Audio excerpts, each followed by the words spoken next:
Ketegangan Laut Cina Selatan berlanjut per hari ini yang menurut pengamat banyak orang pemerintah belum ada langkah antisipasinya. Kalau sudah seperti ini, rakyat agaknya akan dipertontonkan hal yang sama seperti COVID, yaitu bakal gagap. Ingat corona di bulan Januari dan Februari dibilang gak bakal masuk, malah mempromosikan pariwisata, malah membuka pintu virus masuk. Bagi saya ini seperti servo mekanismenya pengelola negara saat ini. Apa itu servo mekanisme? Yaitu sebuah hal yang negatif yang terjadi berulang-ulang dalam kehidupan seseorang. Ini seakan sudah menjadi bawaan nasib, bawaan pilihan bawah sadarnya pengelola negara ini. Servo mekanisme ini adalah sistem kehidupan yang melayani seseorang yang selalu berulang-ulang, dan semua ini sebenarnya ciptaannya sendiri. Kesialan-kesialan, kesusahan-kesusahan, masalah-masalah selalu berulang dan semodel. Servo mekanisme manusia cenderung menarik hal yang sama berulang-ulang karena pikiran bawah sadarnya sudah mempunyai program itu. Jadi ketika diperlihatkan peristiwa yang persis sama seperti perang di Laut Cina Selatan ini,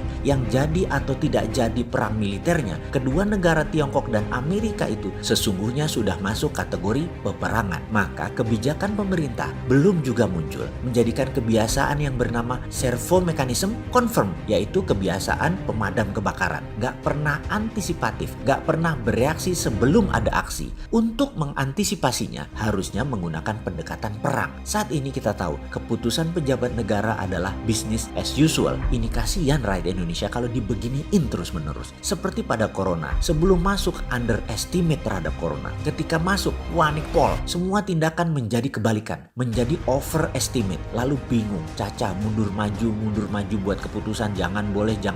Baru sekarang bulan ketiga redaan, minta damai dan mulai mau dinormalkan. Tetapi malah terlihat underestimate lagi terhadap COVID. Bingung dah, kalau di Laut Cina Selatan gimana? Hening, pemberitaan hening, bahkan kayak nggak paham. Baik medianya, kalaupun disiarkan seakan-akan menakut-nakuti warganya dan lebih baik tidak ditayangkan. Tetapi pejabat juga tidak directed, tidak memberikan petunjuk yang jelas. Kalau perang bagaimana? Apa merasa mentang-mentang pelurunya jauh terus nggak harus dipikirkan gitu? Jadi pendapat umum sama dengan melihat COVID dalam perang Laut Cina Selatan ini. Sebelum perang underestimate, ketika perang nanti pasti overestimate, pasti panik, pasti gelagapan. Saran bagaimana? Anda baiknya sebelum perang overestimate, penuh dengan persiapan, solutif dan antisipatif. Caranya ikut aktif, ambil posisi. Ambil bagaimana? Ikut perang gitu?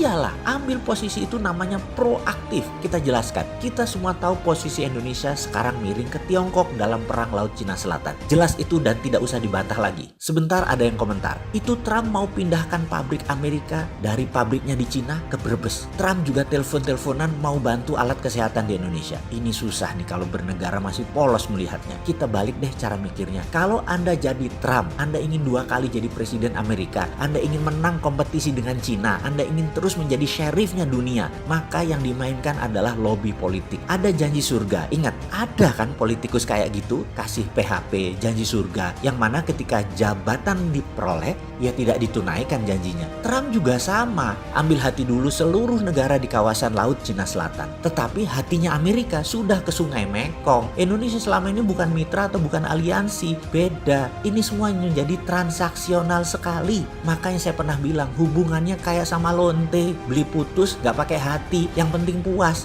Anda yang menentukan ya siapa yang puas, siapa yang bayar, dan siapa yang terima bayaran. Wes, ngerti ya, gak usah dilanjutin. Jadi nanti ketika perang selesai, ya gak ada janji-janji tadi. Janji ya tinggal janji, persis lah seperti semua cowok yang punya mental maunya nidurin doang, puas tersalurkan. Sebelum sawah terlampiasi, wih, bulan kalau diminta dikasih kali. Air laut dikeringkan, besok kering tuh laut. Begitu dapat apa yang dimaui, belok dia. Mana ada loyalitas didapatkan dari hubungan transaksional? Mana ada cinta? Mana ada relationship? Kapan pacarannya? Kapan romantisnya? Terus ngarep dikawin gitu? Makanya kita jangan lenje-lenje gitu, jangan sok-sok cantik, sadarlah. Kita nih barang bekas, gak pernah ada ongkos perawatan, gak pernah nabur mau nuai. Kita harus ubah semua itu. Kita bisa ubah, gak ada kata telat. Apa yang harus kita lakukan? Begini solusinya, kasih penawaran yang tidak bisa kedua belah pihak tolak, tapi memerlukan cukup waktu untuk dikerjakannya. Kita semua tahu kekuatan Indonesia ada di choke point Selat Malaka. Dengan posisi choke point ini, Cina minta jangan kasih Amerika, lalu Amerika minta izin boleh pasang pangkalan di sana. Ini kuncinya. Kalau saya saya nih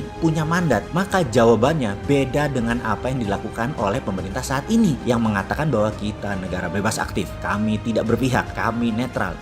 Itu jawaban diplomatis pemula. Kalau kita nggak gitu jawabannya. Harusnya pakai strategi ini. Ketika Amerika datang, dengan muka serius kita bilang, Amerika mau pasang pangkalan di Choking Point Selat Malaka. Siap, silahkan. Tapi ada syaratnya bos. Kami ini lagi perang melawan COVID. Kami minta bantuan obat-obatan dulu lah. Gratis, alat kesehatan, ventilator, dan kirimlah 1.000 tenaga medis beserta peralatannya. Kami juga butuh untuk stimulus ekonomi. Kasihlah kami ini pinjaman tanpa bunga 5 tahun untuk 2.000 triliun ekonomi kami. Ditambah lagi 1.000 perusahaan Amerika pindah ke Indonesia saat ini sebelum bedil meletus. Kalau semua oke, pakailah itu choke point itu selama 1 tahun aja. Hanya buat menangkan perang dengan Tiongkok untuk menyekek suplai energinya ke Cina. Amerika pasti nggak bisa jawab cepat. Bisa 3 bulan nego ketat itu. Dan keburu waktu Trumpnya habis. Sudah mau pilpres di Amerika. Kayak main catur lah. Kalah langkah boleh, tapi kita menang waktu.